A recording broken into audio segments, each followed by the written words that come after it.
Okey geng, kali ni jom ikut aku sekali lagi ke Kelong Brahim, Sekendi, Sahabat Benam.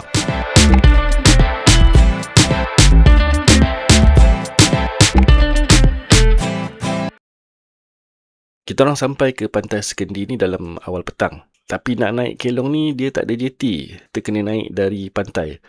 Dan waktu kita orang sampai ni air dah mulai nak pasang lah. Kita orang dah bayangkan lah bakal basah seluar je lagi ni.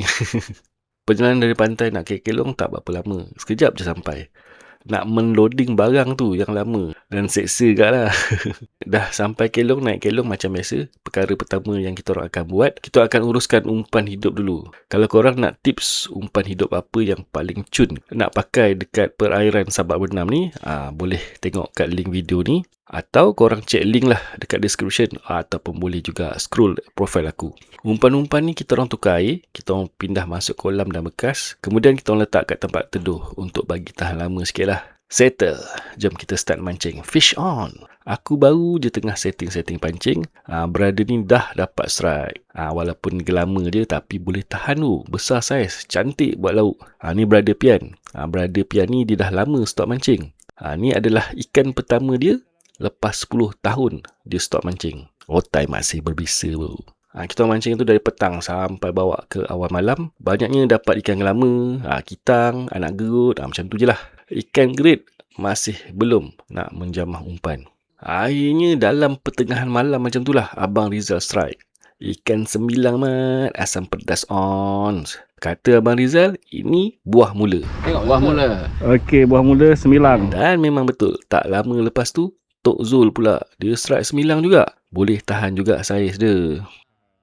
Dah hampir tak tengah malam tu, aku pula dapat strike padu. Melengkung joran. Suspek utama, Paridah. Tapi, dia sudah mendap dah. Aduh. Tak putus. Lama gak aku pujuk dia. Pam keluar dah, main gitar pun dah banyak lagu dah. Tak nak juga dia. So, akhirnya aku tinggal je lah dia dulu. Dengan harapan kejap lagi dia boring nanti, dia keluarlah sendiri. Dan hasilnya, hare. Jurus hilang diri peringkat tinggi. Next. Bangun pagi-pagi tu waktu aku tengah setting-setting umpan, tiba-tiba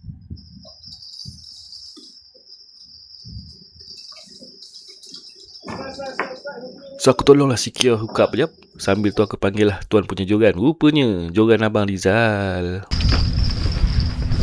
Pari. Mana jahat kot. Wih, macam jenahak kan. Oh, jenahak. Apa jenahak mat. Syok tu. Tapi nasib baiklah berjaya landing. Memang sikit je kena mulut. Kita orang sambung mancing lagi. Memang banyak jugalah ikan yang kita orang dapat. Tapi spesies-spesies biasa je lah. Sekali-sekala naiklah juga tertukar. Tapi spesies target pari dengan jenahak masih sepi. Sambil tunggu-tunggu rod utama aku tu dijamah, aku pujuklah hati aku dengan melayan kitang. Kitang ni dia ikan sedap gak sebenarnya. Dan dia mudah nak dipancing kalau tahu teknik dia. Teknik paling biasa orang guna pakai pelampung lah. Tapi sebab aku ni nak film layan hati, aku layan guna teknik peribadi kegemaran aku yang diberi nama teknik sabiki potong 2 umpan udang halus makan di tangan. Kena dengan set UL memang syok. Syahdu teruk. Inilah sebahagian hasil aku dapat dalam lebih kurang 40 minit lah kot melayan dia. Sebabnya lepas tu hujan lebat pula. Walau terpaksa pause kejap mancing, tapi waktu ni adalah antara momen favourite aku. Bunyi deron angin, bunyi hujan, sambil kopi panas kat tangan. Hilang stres. Hilang sekejap masalah dunia. Kalau korang nak tengok video penuh trip ini, klik di sini. Ada juga video sharing tips. Check it out.